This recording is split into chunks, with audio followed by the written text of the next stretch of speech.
Like a lot of people, when the trailer was released for this movie and we got our first good look at this particular predator, I was not that impressed and a little bit concerned. This is the least fierce looking predator that's been put on screen, and when reading the plot info for the first time, finding out that this predator was going to be the protagonist of the story, he was going to essentially be the good guy in the movie, again, I was a little bit concerned.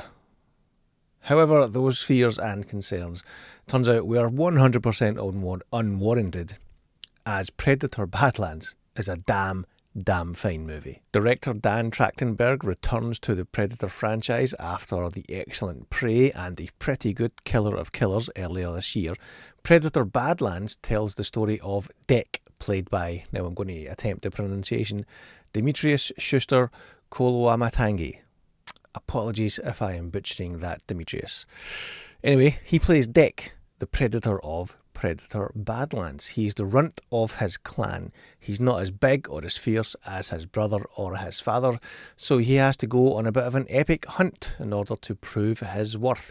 And as we all know from Predator lore, they're all about the hunt. So, Dick chooses the biggest, baddest monster on the biggest, baddest planet he can find as his prey, jumps in his spaceship, and off he goes to bring back his trophy and earn his place in his clan. When he gets to said planet, I think it's called Gena in the movie, he bumps into Thea, played by Elle Fanning. She is an android who is stuck on the planet for reasons which I won't go into. Dick, somewhat reluctantly, teams up with Thea so that he can get his trophy and so that Thea can do what she needs to do as well. Without going into too much spoilery detail, that pretty much covers the basic plot of Predator Badlands. The fact that Dick is smaller and less fierce than the predators that we're used to actually works for this movie, even though it was something I was concerned about from the trailer. Once you see the movie, once it gets going, it's kind of the point of the story, or at least it's, it's integral to the story, the fact that Dick doesn't look that big and that bad. Don't get me wrong, he's still a predator, he still has the mandibles and the dreads, and he's still a bit of a badass, but he's not quite as big and badassy as the predators that we're used to. This is also the most we've ever heard a predator speak in a Predator movie. I know that we heard some Predator chat in, I think, The Predator, Shane Black's The Predator from whatever it was, 2018. I think there might have been a tiny bit of dialogue in the AVP movies, but nowhere near what we get in this movie, in Predator Badlands. In Badlands, there is full-on conversations happening in the Predator's native language. As I said at first, I was a little bit reluctant to get on board with that. The OG Predator is a brutal, non-speaking killing machine. But once you settle into this specific story and this specific predator, you get on board with the dialogue element and kind of just accept it for what it is. Dimitrius Schuster-Koloamatangi, that's probably terrible pronunciation again, as Dick, is really the standout here performance-wise. I'm not sure how much of his face and outfit was CGI and how much of it was practical. I guess that's a massive compliment to both departments. Dimitrius the actor, he's able to emote quite clearly and convincingly through all of the CGI and prosthetics, through his body language, through his movement. You can see the emotion in his eyes. Again, I don't know whether that's his eyes with contacts or whether it's prosthetics, whether it's fully CGI. Behind the mandible framed face, you see a performance. You feel a performance from the actor inside. As I said, even though he's speaking a made-up language, you absolutely connect with this character. Elle Fanning is the other half of this two-hander of a movie. There's a bit of almost like a buddy cop element to it, which might sound a little bit trite, but it's actually quite enjoyable.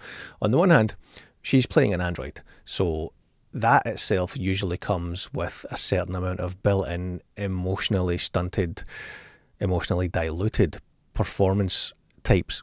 However, there's a well-placed line of dialogue that basically kind of puts that to the side and lets you know that she is more sensitive an android than what you might be used to.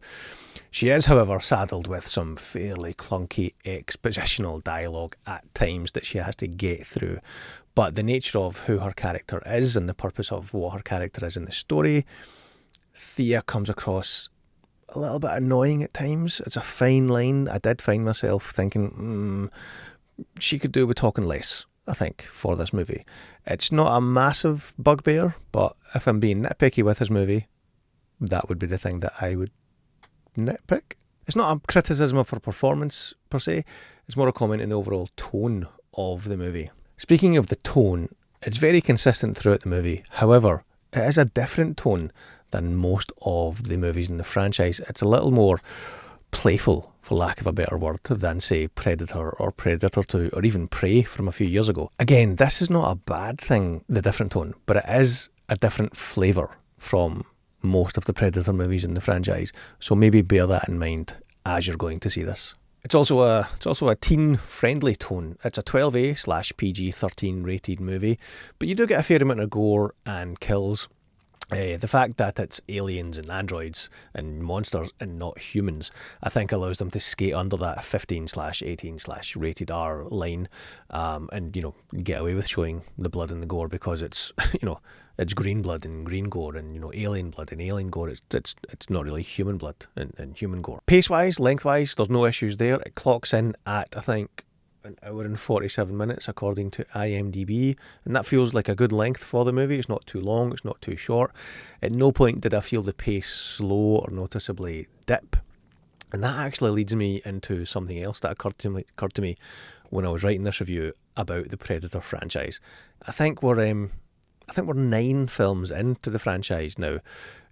Predator, Predator 2, Predators, Alien vs Predator, Alien vs Predator Requiem, The Predator, Prey, Killer of Killers, and now Badlands. So we're 9 films into the Predator franchise, if you count the AVP movies. And with the exception of those movies, none of them are direct sequels to the previous movie. The Predator franchise is actually an anthology franchise. Each movie is a standalone story with new characters, new plots, new stories. They're not connected to each other in any meaningful or plot-heavy way. And even the last movie on Disney Plus, Killer of Killers, the animated movie, that was literally an anthology movie itself with, the 3 or 4 individual stories. I think that's actually the secret weapon of this franchise, the fact that it is an anthology franchise, and that's something that I think Dan Trachtenberg has fully embraced over the past 3 or 4 years, because he's made 3 Predator movies in the last 4 or 5 years, and each one of those movies is a standalone story, not connected to any other movie in the franchise, aside from a few wee Easter eggs here and there. But again, I don't want to spoil too much of that. That being said, as much as I think the Predator franchise being an anthology franchise is a good thing, however, it did make me wonder if the story of Badlands was once a shorter story that was perhaps going to be one of the anthology segments in Killer of Killers, and then they decided to, I don't want to say pad it out, but they decided to add to it to make it a feature-length movie. I wonder. Something that struck me from literally the first frame of this movie is the look of the movie. The cinematography is beautiful. From the very opening shot, this movie genuinely looks great. It's a widescreen presentation. It's 2:3:9:1, so you've got the black bars at the top and the bottom as opposed to the full 16:9, TV aspect ratio. I'm not sure if there's an IMAX version of this or not. The screening I saw was just a standard cinema screen, so I don't know about the IMAX element, if that exists or not. However, that widescreen frame, that widescreen aspect ratio, the cinematography in this really puts that to use, really uses it to its advantage. It's like an old Western at times in that way. Honestly, some of the frames in this are works of art. I may get a few prints made because it genuinely looks brilliant. The real world locations, I think it was mainly filmed in New Zealand, look great as well. The fact that it's not all shot on the volume or on a green screen stage really stands out in a big, bad, good way.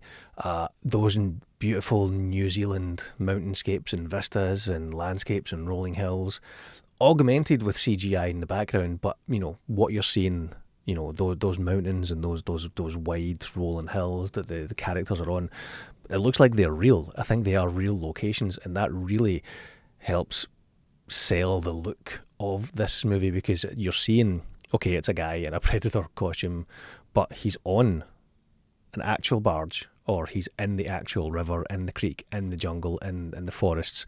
It's real locations, and that really, really, really does lend itself to the movie in a positive way. So, real locations in New Zealand, augmented with CGI, you're kind of getting the best of both worlds.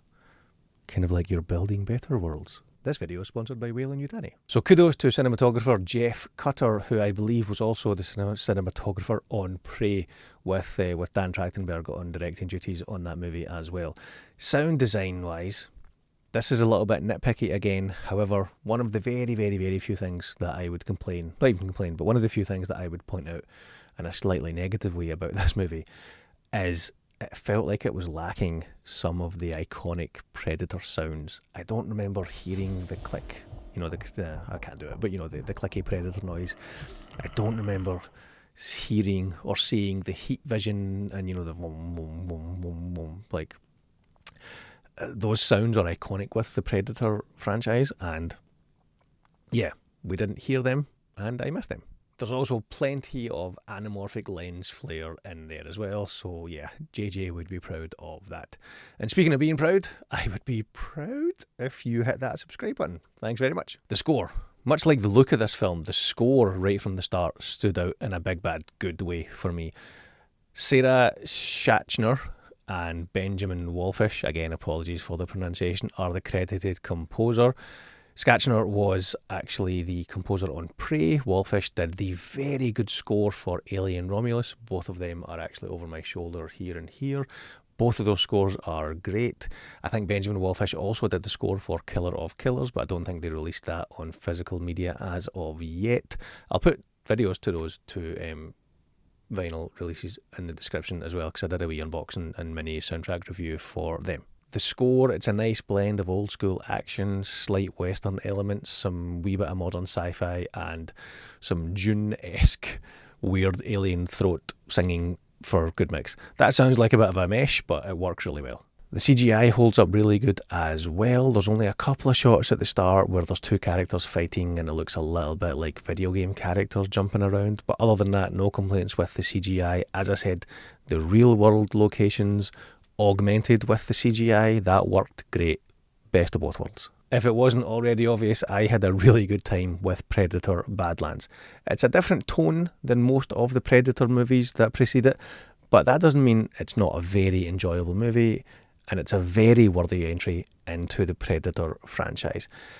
It's actually got more in common tone-wise with something like The Mandalorian or maybe even Avatar, as opposed to, a traditional Predator movie. Again, that's not necessarily a bad thing, but it is a different tone. It is a Predator movie at the end of the day. And in an interesting turn of events, Dec kind of give Dutch vibes at one point. When you see it, you'll know what I'm talking about with that. I don't think that's an accident. I think that was very much put in there on purpose. 8 out of 10 for Predator Badlands. There wasn't an end credit scene in the screening that I attended, but there are a fair few Easter eggs and nods to the franchise and the wider universe throughout the movie. I won't spoil them here, but do let me know in the comments what little nuggets you guys spotted in the movie. There's a very obvious one that I think is in the trailer as well, but again, I won't mention it here, but drop a comment and let me know what you saw. That's us, folks. Thanks very much for watching, and I'll catch you in the next video.